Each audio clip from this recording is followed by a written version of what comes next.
Jadi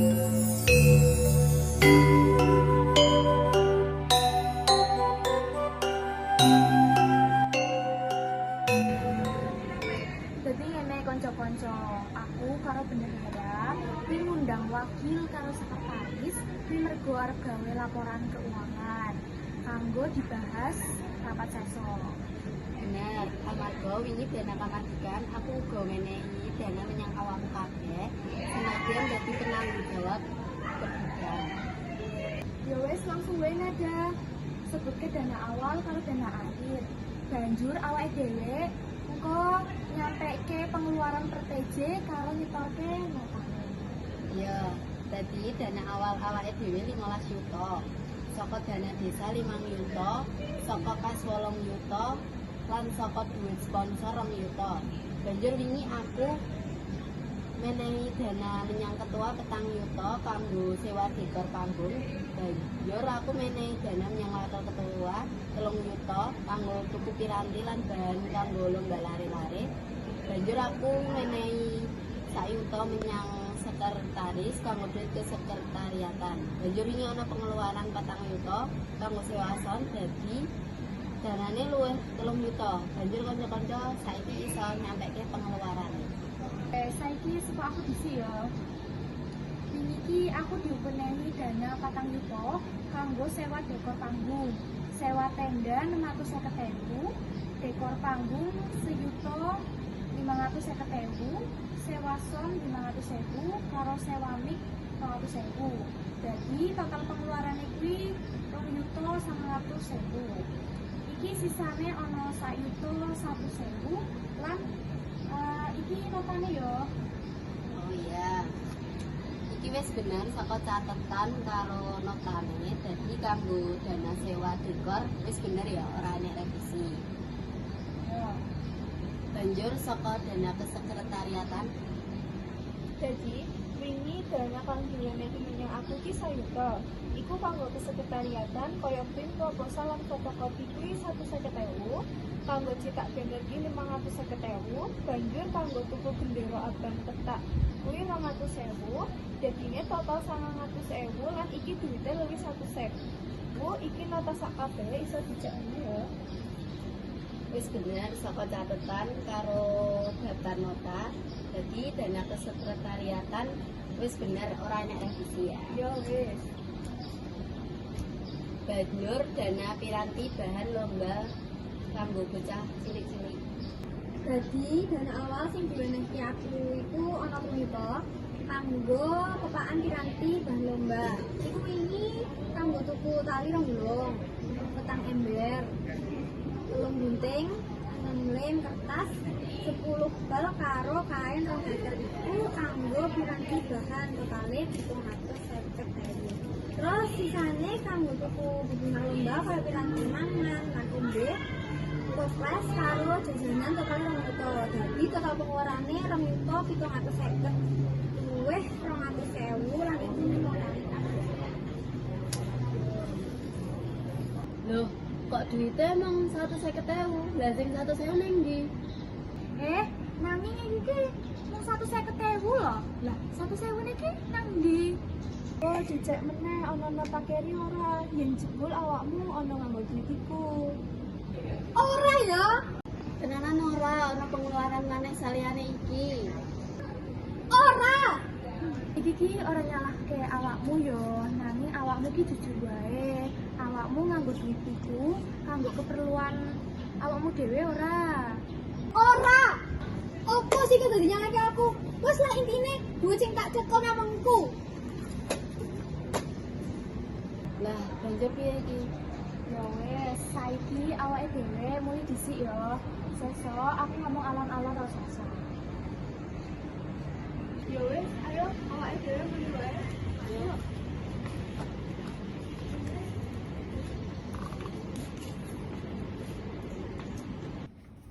Ibu, Assalamualaikum Ibu. Waalaikumsalam, Nduk. Lah, kene yo kok lemes temen to, Nduk. Hah, menika lho Bu, kalau wau rapat kalian pengurus inti, nami wonten masalah. Lah, masalah apa, Nduk? Menika lho Bu, wonten masalah bab artonipun. Menapa malih kula bendahara Bu, inggih sampun mesti kula ingkang disalah-salahaken. Loh, masalah keuangan piye, Nduk? Awakmu wis hitung bener apa durung?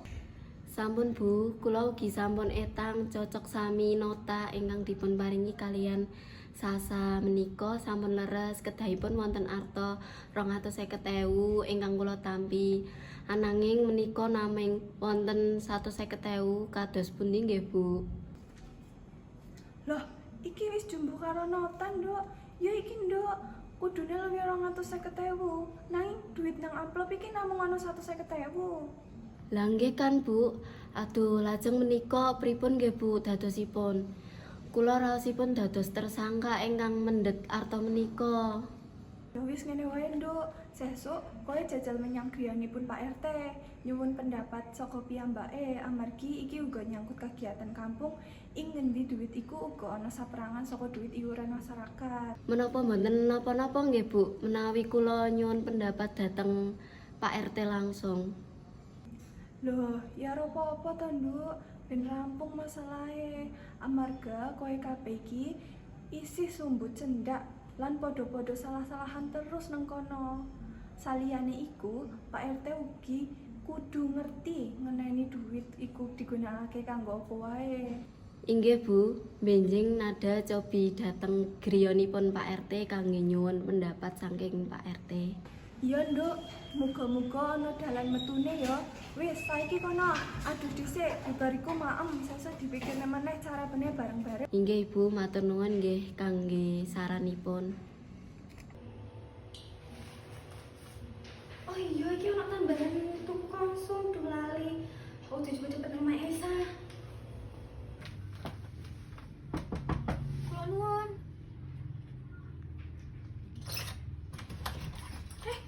Sasa? Ana apa, Sa? Sesuk ndak kerapat gede wae.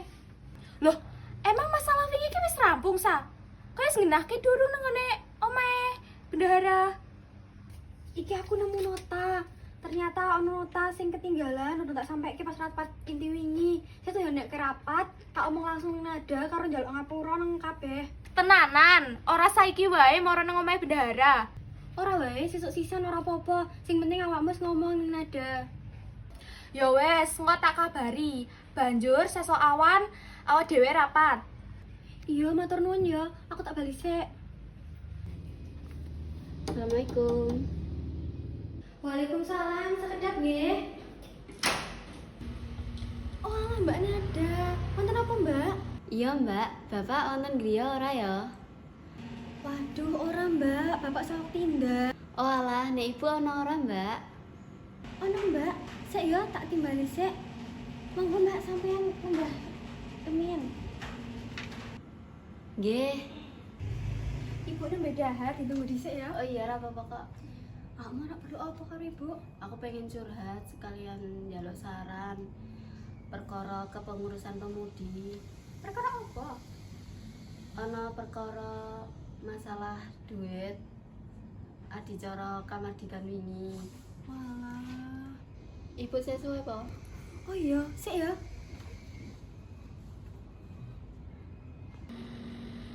Nada, sepurane ya, Nduk. Ibu lagi memang. Mboten dados menapa Ibu? Ana apa, Nduk? Nyuwun pangapunten Ibu, menawi kula ngresai wekdalipun panjenengan, menika kula badhe curhat Ibu kaliyan nyuwun pendapat bab kepengurusan pemudi. Curhat apa? Sekedhik Ibu, menika kula dados bendahara panitia dinten kamardikan. Rapat kala wengi kula ngaturaken laporan pemasukan saha pengeluaran dana kangge dinten kamardikan. Ananging antawis nota kaliyan catetan nota kaliyan artonipun menika mboten leres. Kula piyambak ngitung arta menika mboten wonten pengeluaran malih ugi amargi manawi wonten kedah wonten bukti nota menika Ibu. Oh alah, wis dirembak bareng-bareng durung, Nduk. Digoleki masalah ana nang ndi. Dereng Ibu, menika emosi sedaya dados mboten wonten pirembagan sareng-sareng. Wis yakin ora ana pengeluaran. Sampun Ibu. Ya wis, saiki ngene wae, Nduk. Dicek meneh ana pengeluaran ora. Iso wae notane keslimpet. Nek awakmu yakin awakmu ora salah ngitung duite. Nek pancen duit kuwi ora padha, dirembak bareng-bareng banjur digoleki solusine, ora perlu nganggo emosi. Inggih Ibu. Dadi pengurus kuwi pancen ora gampang, Nduk. Tapi kudu tanggung jawab lan jujur. Saiki coba dicek meneh ya. Inggih Ibu, matur nuwun sampun diparingi solusi. Yo Nduk, nek ana apa-apa rene meneh wae dirembak bareng ibu apa bapak. Nggih Ibu, kula nyuwun pamit rumiyin nggih. Oh, yo hati-hati yo, Nat. Nggih Ibu. Assalamualaikum warahmatullahi wabarakatuh. Sugeng siang kanca-kanca sedaya. Jadi, dina iki awak dhewe arep ngrembak laporan tanggung jawab kegiatan dina kamardikan ini. Jadi, monggo awak dhewe buka rapat iki karo wacan basmalah bebarengan. Bismillahirrahmanirrahim. Ya wis, saiki langsung wae yo. Kapisan laporan keuangan saka bendahara. Monggo nada langsung wae disampaikan. Sadurunge aku arep nyuwun pangapurane kanca-kanca amargi ini ana sedikit masalah. Aku ning kene arep ngurusake masalah dana kuwi. Nyuwun pangapurane bendahara wingi wis jelas salah. Wis 100.000 wingi jebul wis dienggo tuku konsum dienggo nom-noman adicara puncak ini. Iki ana sing keri nang sak katokku. Wingi aku tenan lali yen tau tuku konsum dinggo nom-noman sing lagi masang tenda. Yang pangapurane ki kanca-kanca, terutamane Mbak Bendahara. Jadi luwih bener saka dana piranti bahan lomba lari-lari iku 150.000. Alhamdulillah wis rampung masalah iki. Ra apa-apa wis tak ngapura awakmu. Nanging sesuk neh diteliti ya, dicek yen bar tuku barang apa tuku panganan, notane langsung dibadheki siji. Wis ra apa-apa tak ngapura kok. Alhamdulillah, wingi bendahara ki sarep nombok lho. Pangapurane ya wingi aku wis nesu-nesu karo awakmu kabeh. Iya, ora apa-apa di ngapura kok. Ya wis, mergo masalah iki sampung. Banjur Mbak Nada monggo nyampeke laporan keukangane. Tadi dana awal 15 yuta, kas Karang Taruna 8 yuta, dana desa 5 yuta, dana sponsor 2 yuta, dana sewa dekor 4 yuta, sisane 1 yuta 100.000, dana kesekretariatan 1 yuta, sisane 100.000, dana piranti bahan lomba 3 yuta, sisane 150.000. Banjur dana sewa son lan bunga utama 4 yuta tanpa ana sisa, banjur ana sisa duit 3 yuta saka dana awal. Jadi total sakabeh dana pengeluarane iki 10.650.000 lan sisane 4 yuta 350.000. Jadi mangkono saka pemasukan lan pengeluaran dana. Yo, matur nuwun Mbak Nada. Banjur saka kanca-kanca wonten pitakenan? Ora ono. Yen ngono, panitia Dina Kamardikan Desa Sambirjo resmi tak bubarke ya. Alhamdulillah.